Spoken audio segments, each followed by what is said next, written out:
Boom! We are live, ladies and gentlemen, boys and girls. Welcome to the Nolan Hawkeye Anthony YouTube channel. And I thank all of you for being here, wherever you may be. And of course, however you may be listening. Huge news for you guys. I'm sure a lot of you have already seen it by the time this video will drop. I made a video about this earlier today. It was kind of an impromptu video, the best I could do, not being around my computer and at home and stuff like that, around the podcasting equipment. And this is, of course, about Kaleb Brown, the transfer wide receiver from Ohio State. There's no other way. And at the time, let me set this up correctly. Sorry, guys, I got to get this right. So earlier today, when I did my video, I gave Iowa, well, let me go back even further. On Facebook, I said a couple of days ago when I first learned of Kaleb Brown visiting the Iowa Hawkeyes, I really didn't have an opportunity to think about it too deeply, too in depth.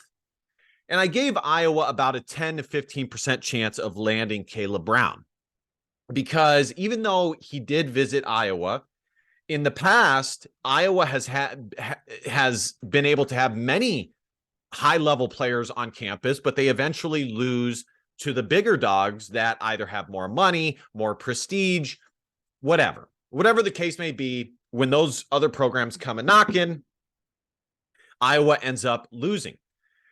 But, because he did visit Iowa, I gave them about a 15% chance. Then I saw some content and I heard the guy say that the fact that he visited Iowa first was a pretty good indicator of where Iowa stood in his recruitment. And after I thought about that, it was a perfectly logical sentiment. And I raised it to about, when I did the video today, I gave Iowa about a 25% chance of landing Kaleb Brown. Now, as I pull this up here, there's a few things to discuss. Let me start here. Number one, numero uno. There you guys can see, I'm not lying about this. Definitely true. If you look at Iowa's class as a whole, all of the incoming talent in 2023 from high school and from other schools, transfer portal recruits,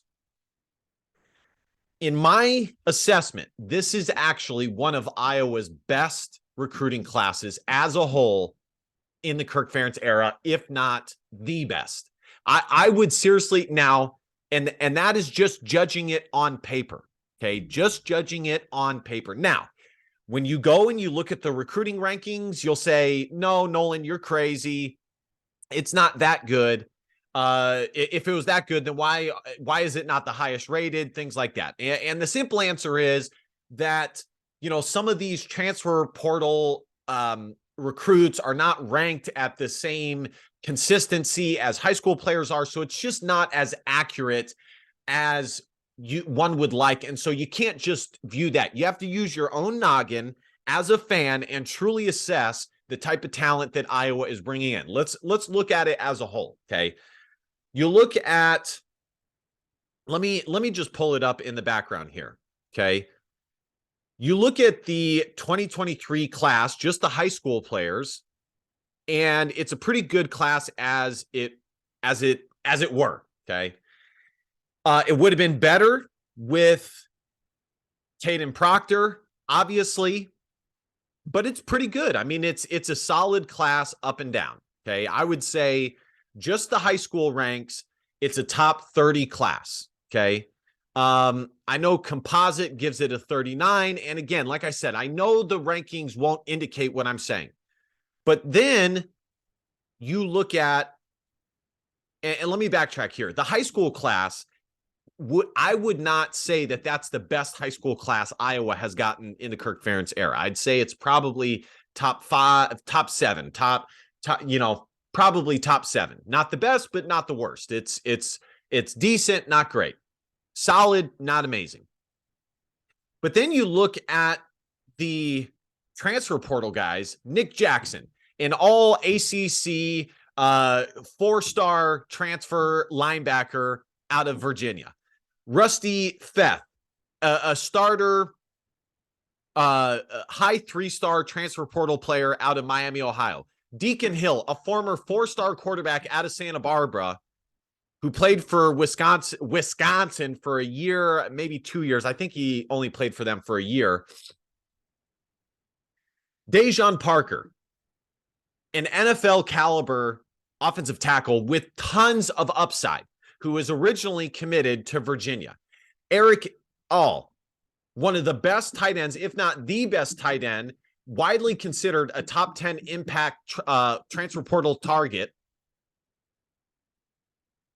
from Michigan, former 4-star high school tight end out of Ohio, the state of Ohio. Cade McNamara, former 4-star quarterback, Big Ten winning quarterback for Michigan, high 3-star transfer portal, according to 247 Sports, quarterback. Again, also by many publications considered a top 10 impact transfer. One of the 10 best transfer portal targets all the way around. And then you add to that Kaleb Brown. And it's simply a really, really, really freaking good class. It's really good. Oh, and I didn't even mention Seth Anderson, the wide receiver out of Tyler Goodson's old high school, Sewanee, Georgia. I believe he went to Georgia Southern. And this is just a really, really good class, guys. It is. So that's my initial thought, okay? And while we're on that, if you were to say to me, Nolan, and I don't want to overreact too much here, okay? But if you were to say, Nolan, ultimately, now in a perfect world, Iowa would have landed all of these guys. But if you were to say, Nolan, we are going to land all the transfer portal guys that Iowa did land, including Kaleb Brown, but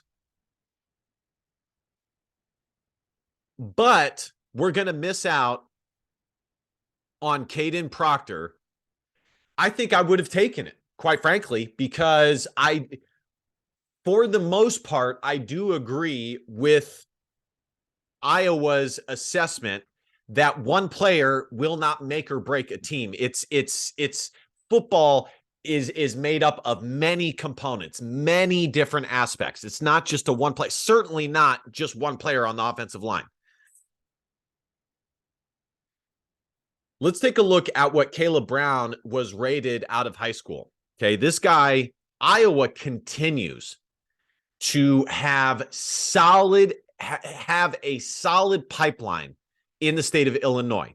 And they need to continue to hold down that state, because as the state of Iowa continues to improve with the talent that comes out of the high school ranks, Iowa needs another state that they can go to as their bread and butter. And I said previously that the best state to do that was the state of Illinois, because Northwestern and Illinois, the two in-state schools, were not the best. Now, I know Northwestern has had some success and Illinois was okay last year, but they certainly haven't had the long-term consistent success as the Hawkeyes. And Iowa is just right down the road. He was considered a top 100 player nationally in the 2022 class, the 13th best wide receiver. He was an All-American.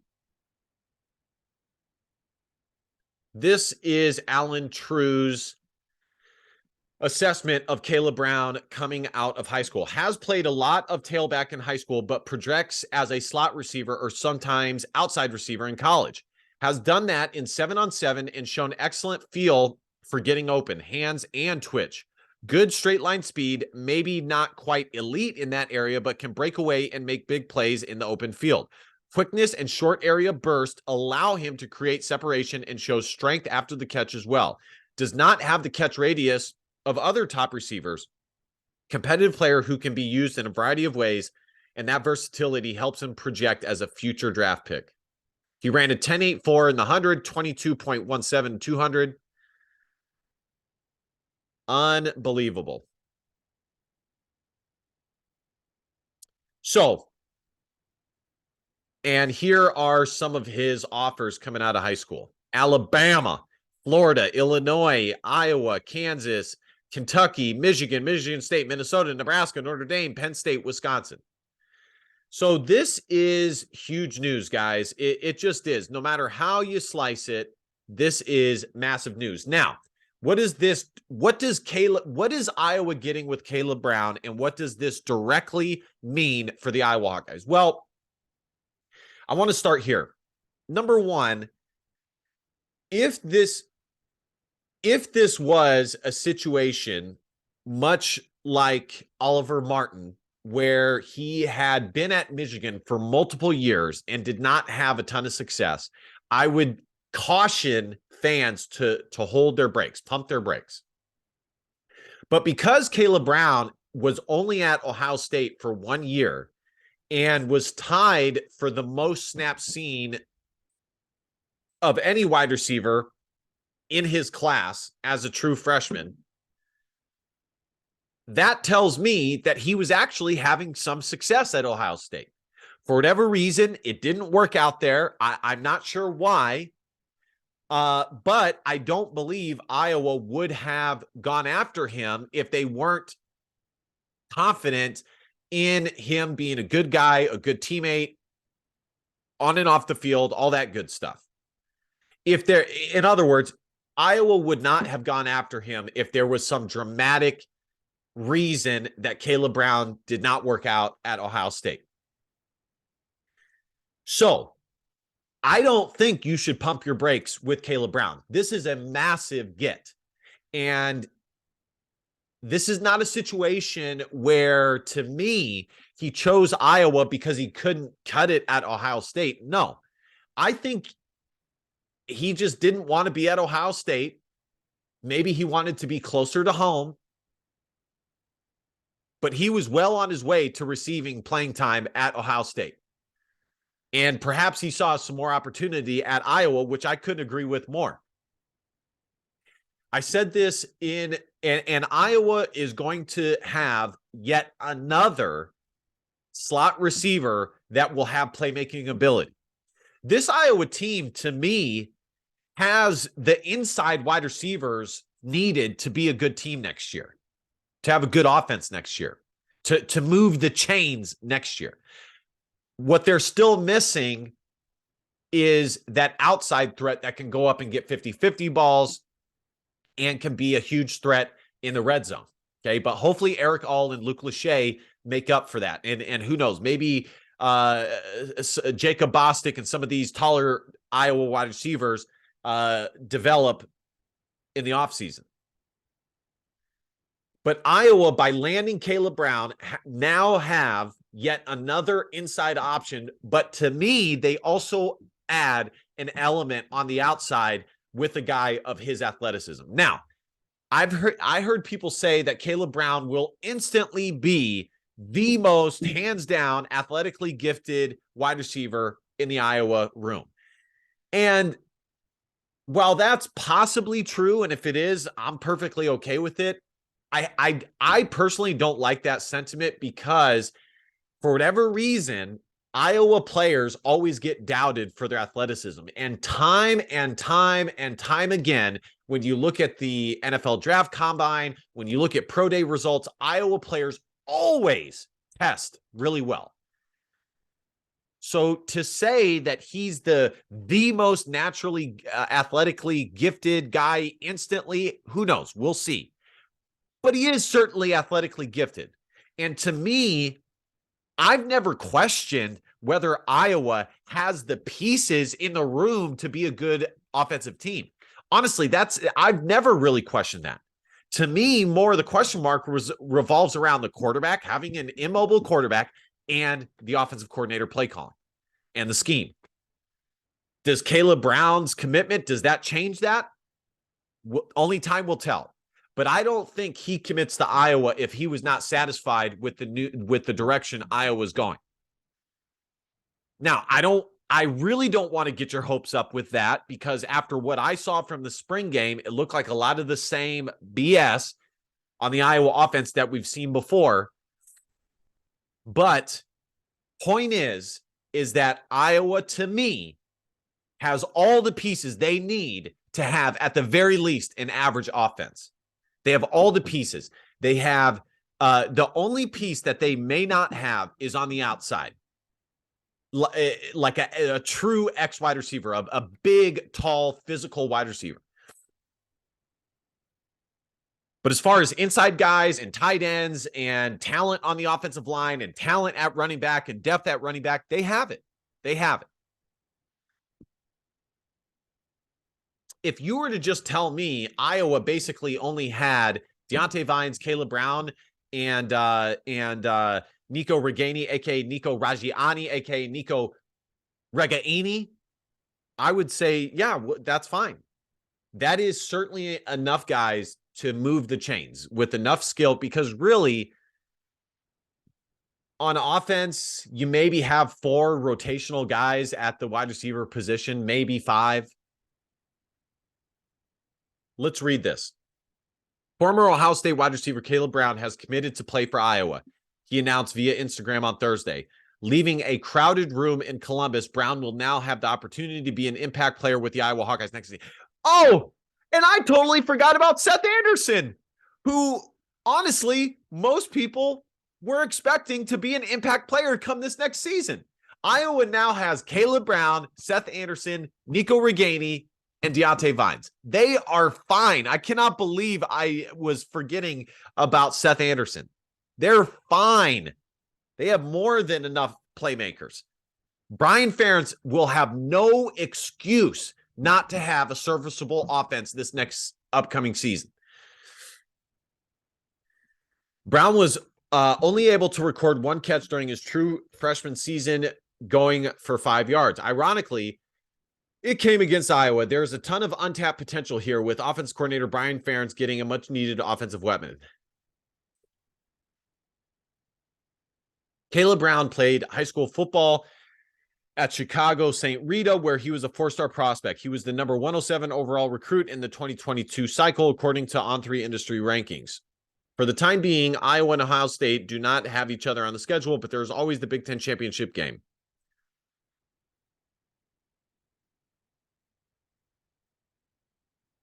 So, wow. What a huge get, guys.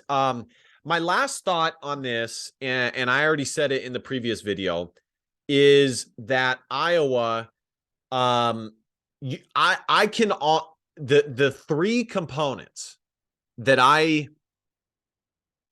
would bank all, especially the transfer portal success, but let's just say the recruiting success in general, would be Cade McNamara, number 1. Okay, he has been able to immediately impact the recruiting room. People want to play with him, which is a great sign. Cade McNamara, number 1. Xavier Wampa, number 2, because in general, people, and if you remember Xavier Wampa 2022, I'm sure him and Kaleb Brown know each other very well. And good players want to play with other good players. And number 3, I would say Iowa has a good NIL situation. And 4, I would just say in general, Iowa's a great place to play. It's a great school. Iowa produces NFL talent. They compete for the Big Ten championship game. Iowa is not some scrub program. They have a great coaching staff, great tradition. This is a solid program. I just wanted to see if they counted Kaleb Brown yet.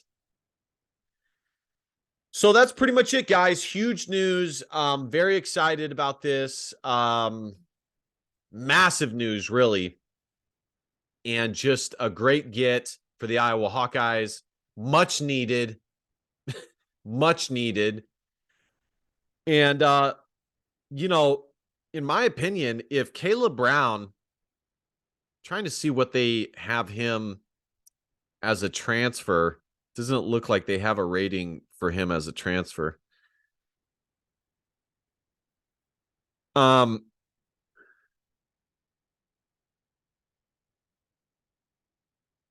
But yeah, in my opinion, Iowa should absolutely be the favorites to win the Big Ten West. They were the favorites even before this news, but they really should be the favorites. Kaleb Brown, in theory, will be at Iowa for at least 2 more years. This is just excellent, excellent, excellent news. You know, but I'm weary. My final thought is that I'm weary to get too excited about this because of who the offensive coordinator still is for the Iowa Hawkeyes, which is Brian Ferentz. So we shall see. All right, guys, like, comment, share, subscribe. I want to get to 2,000 subs by the time the football season starts. Help your boy get there. I'll keep pumping out the comments. And excellent, excellent news. Last but not least, DBAP, don't be a pussy willow. And facts are feelings because your feelings just don't matter. Love you guys. See you Hawk fans next time. Go Hawks. Bye.